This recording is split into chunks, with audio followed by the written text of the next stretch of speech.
নমস্কাৰ বন্ধুসকল, ধ্ৰুৱজিৎ টিপছলৈ আপোনালোক সকলোকে স্বাগতম জনালোঁ। সো বন্ধুসকল, আজি আমি কথা পাতিম হাঁহৰ যিটো আপোনাৰ পায়খানা যিটো প্ৰব্লেম হয়, মানে বগা বগাকৈ মানে পায়খানা কৰে। তো আজি আমি সেইটো বিষয় লৈ কিছুমান কথা পাতিম। তো আহক আজি আমি সেইটো বিষয় লৈ ভালদৰে কথা পাতি লওঁ। তো চাওক বন্ধুসকল, এতিয়া মোৰ আগৰ ভিডিঅ'ত কৈছে যে মোৰ হাঁহখিনি এটা বস্তু প্ৰব্লেম হৈছে, যে সিহঁতে বগা বগা পায়খানা কৰিছে। তো বগা বগা পায়খানাটো আপোনাৰ বহুত বেছি সহজভাৱেও ল'ব নোৱাৰে, কিয়নো এইটো এটা বেমাৰৰ লক্ষণ হয় হাঁহবোৰৰ। তো ইয়াৰ কাৰণে আমি ইহঁতক ট্ৰিটমেণ্ট দিব লগা বহুত বেছি জৰুৰী হয়। তো তাৰ কাৰণে মই ইহঁতক ট্ৰিটমেণ্ট এতিয়া চলাই আছোঁ। আৰু তাৰ আগত মই কিছুমান বস্তু আপোনালোকক মই দেখুৱাই দিছোঁ। চাওক, ইয়াৰ আগত যিখিনি আমাৰ পায়খানা আছিলে, মানে ইহঁতে য'ত পায়খানা কৰিছিলে ইয়াত প্ৰায় বগা পৰি আছিলে। তো এতিয়া ইহঁতৰ পায়খানাটো অলপ ভাললৈকে আহিছে, কিয়নো মইতো এতিয়া ইহঁতক ট্ৰিটমেণ্ট চলাই আছোঁ। আজি 2 দিন হ'ল ধুনীয়াকৈ।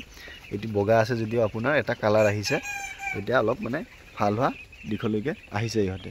আৰু এইটো বস্তু আৰু বেছিকৈ চেক কৰিব লাগিব। ইহঁতে য'ত ৰাতি থাকে সেই ঠাইডোখৰ এতিয়া ধুনীয়াকৈ আমি চেক কৰি ল'ব লাগিব। আৰু সেই চেকটো আপুনি এনেকৈ কৰিব লাগিব, এনেধৰণে। এইটো চাওক, এতিয়া ইহঁতে ৰাতি ইয়াত থাকিব। তো ইয়াত থাকিলে আপোনাৰ ইয়াত চাইছোঁ, প্ৰথম যেতিয়া দেখিছিলোঁ মই একদম চূণহেন বগা আছিলে সিহঁতৰ পায়খানাটো। তো এই বস্তুটো মই এতিয়া চাইছোঁ, আপোনাৰ চূণহেন বগা নাই, এতিয়া অলপ অলপ বগা আছে বাৰু। আৰু এইটো বস্তু ঠিক হোৱাতে আপোনাৰ মেক্সিমাম আপোনাৰ 5 দিন সময় লাগিব।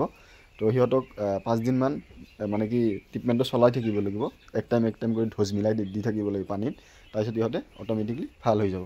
যি গতিকে আজি 2 দিন হ'ল, 2 দিনত অলপ ৰিজাল্টটো আপোনাৰ পায়খানাটো ভাল আহিছে। তো এনেধৰণে আপোনাৰ বাহিৰত যিখিনি আছে এতিয়া মোৰ য'ত মই ৰাখিছোঁ, এতিয়া ইহঁতক বাহিৰত ধুনীয়াকৈ দানা খাব দিছোঁ। ইয়াতো মই এই বস্তুখিনি লক্ষ্য কৰি আছোঁ তলত, এতিয়া ইহঁতৰ পায়খানাটো বগা পৰি আছে নেকি। এইটো চাওক, এতিয়া এইটো বগা নাই, এইটো অলপ হৈ আছে। এইখিনি ঠিক হৈ যাব আৰু, যি গতিকে এতিয়া মেডিচিন খুৱাই আছোঁ। আৰু কিয়নো এইটো বস্তু ডক্টৰৰ লগত ডিছকাছ কৰা হৈছিলে, তো সেইটো হিচাপত ড'জটো মিলাইছে ডক্টৰে। তো মই ছাৰৰ লগতো কথা পাতিম বুলি ভাবিছিলোঁ, আপোনালোকক কৈছে বোলো ছাৰক দেখুৱাই দিওঁ, কিন্তু ছাৰে মানা কৰিছে। আৰু ছাৰে কেতিয়াও ভিডিঅ'ত আহিব নিবিচাৰে। তো কেতিয়াবা মই ছাৰক ৰিকুৱেষ্ট কৰিম আৰু, যে ভালকৈ আমাৰ যিখিনি ধৰক ফাৰ্মাৰ আছে সেইখিনি নিশ্চয় অলপ কিবা হ'লেও হেল্প হ'ব। তো ছাৰে আহিব নিবিচাৰে ভিডিঅ'ত। তো সেইটো কাৰণে মই ছাৰক আনিব নোৱাৰিলোঁ আজি। তো কেতিয়াবা নিশ্চয় মই ছাৰক লৈ আহিম।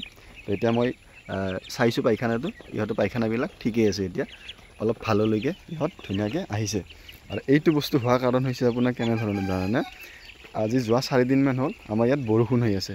এই জেগাখিনি একদম পানী হৈছে, দেখিনে একদম তিতি আছে। তো মানে এইটো বস্তু এটা ডাউট কৰিছোঁ, কি মানে ছাৰেও কৰিছে, ইহঁতে যেতিয়া ৰাতি সিহঁতে য'ত এইটো ৰুমত আছিলে, ইয়াত হয়তো ইহঁতে ৰাতি ঠাণ্ডা পাইছিলে। যদি ইয়াত মানে ভুচিটো দিয়া আছে, সিহঁতে নিশ্চয় ইয়াত ঠাণ্ডা পাইছিল। হয়তো সিহঁতৰ গাটো মানে ভিজা হৈ আছিলে, মানে লুমবোৰ ভিজি আছিলে। তো সেইটো কাৰণে অলপ ঠাণ্ডা পাইছে, হয়তো ভিতৰত অলপ ধৰক আপোনাৰ জ্বৰ ভাৱ আছিলে চাগে। তো সেইটো কাৰণে এই পায়খানাটো অলপ বগা হৈছে। তো বা ভিতৰে নিমনিয়া হ'ব পাৰে। এইটো এটা মানে বহুত ডেঞ্জাৰ লক্ষণ হয় হাঁহৰ। তো যিয়ে হওক, ধৰক আপোনাৰ ডক্টৰৰ লগত যদি পৰামৰ্শ থাকে, এইটো বস্তু বেছি এটা ডাঙৰকৈ টেনশ্যন ল'ব লগা নাথাকে। তো এতিয়া ধুনীয়াকৈ ইহঁতক খাব দিছোঁ মই, ধুনীয়াকৈ ইহঁতে খাইছে। আৰু যি গতিকে ইহঁতক মই এতিয়া ফ্ৰী ষ্টাৰ্টাৰ দানাটোৱে মানে চলাই আছোঁ। আৰু ইহঁতৰ ড'জটো আমি মিলাইছোঁ কেনেকৈ জানেনে, এইটো বস্তু আপুনি ড'জটো যদি মিলাব লাগে, যিজন আপুনি ধৰক ডক্টৰক দেখুৱাব, সেই মানে ডক্টৰজনৰ পৰা আপুনি ড'জটো মিলাই আনিব লাগে, যে আপোনাৰ বেজটোত কিমানখিনি হাঁহ আছে। তো এতিয়া ডাক্তৰে দিছে মোক এইটো বস্তু, আপোনাৰ এণ্টিবায়'টিক মানে লেগজিন পাউডাৰ হয়।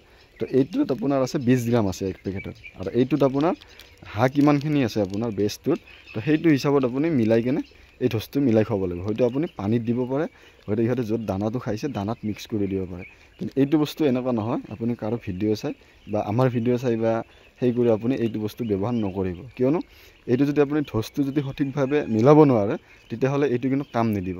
আপোনাৰ মেডিচিনটো কোনো কাম নিদিব, আপোনাৰ এনেই যাব পইচাকেইটা। আৰু এইটোৰ দাম হৈছে আপোনাৰ মোটামুটি 90 টকা লয়। কিন্তু এতিয়া আমি যি গতিকে হ'লচেল মাৰ্কেটৰ পৰা আনো, তো আমাৰ 75 কৰি লয় এইটো। তো আপোনাৰ এই বস্তুটো খোৱাত আপুনি কিছুমান লক্ষ্য ৰাখিব লাগিব, কি এতিয়া ইহঁতৰ যি গতিকে বগা পায়খানা হৈ আছে এইটো আপোনাৰ চাওক, এই অলপ বগা আছেই। কিন্তু এইটো আছে যদি বেছি টেনশ্যন ল'ব লগা নাথাকে। আগত যেতিয়া প্ৰথম মই ভিডিঅ' আপলোড কৰিছোঁ, আপোনালোকে গম পাইছে নিশ্চয়, চাইছে যদি, সেইটোত অলপ বহুত বেছি চূণহেন বগা আছিলে। তো এতিয়া সেইটো বহুত এটা মানে ভাল হোৱাৰ দিশক লগি আহিছে ইহঁতে। আৰু এই বস্তুটো আপুনি ধৰক এইটো যেতিয়া খুৱাব সিহঁতক, তাৰ 12 ঘণ্টা আগলৈকে আপুনি কোনো মানে ভিটামিন হওক কেলছিয়াম হওক দিব নোৱাৰিব। দিলেও আপোনাৰ সেই বস্তুখিনি কাম নকৰিব।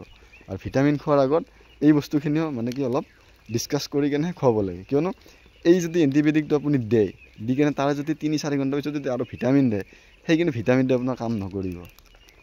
তো সেই বস্তুবিলাক আপুনি ধ্যান ৰাখিব লাগিব।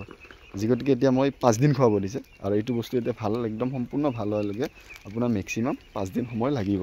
যে 1 দিন বা 2 দিনতে যে ভাল হৈ যাব সেইটো নহয়। আৰু এই বস্তুখিনি আপুনি অলপ নিৰীক্ষণ কৰিব লাগিব। কেনেকৈ জানেনে? হাঁহকেইজনী য'ত মানে ফিচাৰীৰ পৰা উঠি আহিলে য'ত থাকে, সেই ঠাইখিনি আপুনি অলপ মানে নিৰীক্ষণ কৰি ৰাখিব লাগিব। য'তকৈ ধৰক ইহঁত ইয়াত থাকিলে পায়খানা কৰিব, এই পায়খানাটো আপুনি অলপ অলপ লক্ষ্য কৰি থাকিব লাগে। এইটো চাওক, এইটো অলপ ভাৰ হিট লৈ আহিছে, অলপ অলপ বগা হৈ আছে, কিন্তু এইখিনিও সম্পূৰ্ণ ভাল হৈ যাব, কোনো চিন্তা কৰিব লগা নাই। তো এতিয়া ইহঁতে যিগতে ইয়াত আহি থাকে মোৰ, তো ইয়াত মই এই বস্তুখিনি ইহঁতক লক্ষ্য কৰি থাকোঁ। তো ইয়াত বগা বগাটো অলপ অলপ কমি আহিছে, আৰু যিমানখিনি কমি আহিব সিমানখিনি আপোনাৰ ভাল দিশলৈকে ইহঁতে আহি থাকিব। আৰু এটা কাম কৰিব লাগিব কি, আমি এই হাঁহকেইজনীক বহুত বেছি মানে গধূলিলৈকে পানীত থাকিব দিব নোৱাৰে। এই বস্তুটো ইহঁতৰ যাতে গাটো যাতে ভিজি নাথাকে, আৰু গাটো যাতে সম্পূৰ্ণ ইহঁতে শুকান থাকে। তো এইটো বস্তু কৰিব লাগিব। আৰু এইটো বস্তু কৰাৰ কাৰণে এতিয়া যিগতিকে অলপ পোহৰো আছে, তো ইহঁতক মই ধুনীয়াকৈ যাব দিছোঁ। এতিয়া লাহেকৈ ইহঁতক মই ওপৰত উঠাই লৈ আহিম, কিন্তু ফিচাৰীটোত আমাৰ অলৰেডি নেট মাৰা হৈ গৈছে। তো এতিয়া যিখিনি হাঁহ আছে আমাৰ, বাহিৰৰ পৰা কোনো এটেক কৰিব নোৱাৰে বা কোনো সেই নিব নোৱাৰে। আৰু সেইটো ফিচাৰীত আমি হাঁহটো যাব দিয়া নাই এতিয়া, কিয়নো এইখিনিতে হাঁহখিনি থকাৰ কাৰণে যথেষ্ট। কিয়নো হাঁহ যদি ফিচাৰীত মাছ আছে, মাছ ধৰে ইহঁতে, তো সেইটো কাৰণে সেইটো ভালটো বন্ধ কৰি ৰাখি থৈ দিছোঁ মই। তো ধুনীয়াকৈ এতিয়া ইহঁতে খাইছে আৰু পানীত গৈছে, আৰু ইহঁতৰ পায়খানাটো অকল মই নিৰীক্ষণ কৰি চাই আছোঁ। আৰু যেতিয়ালৈকে আপোনাৰ এই বস্তুটো ভাল ৰিজাল্ট আহিব, তেতিয়ালৈকে ধৰক আপোনাৰ কোনো মানে কি ধৰক মৃত্যুৰ হাতটো আহিব নাই। কিয়নো আপুনি যে ভালদৰে চাব নোৱাৰে, তেনেহ'লে মৃত্যুৰ হাতটো আহিলে বহুত বেছি আমাৰ লোকচান হৈ যাব। তো সেইটো কাৰণে সেই বস্তুটো আপুনি নিৰীক্ষণ কৰি থাকিব লাগিব। তো বন্ধুসকল, আজিলৈ ইমানে। আকৌ এটা ভিডিঅ'ত লগ পাম বুলি আশা কৰিলোঁ। ধন্যবাদ।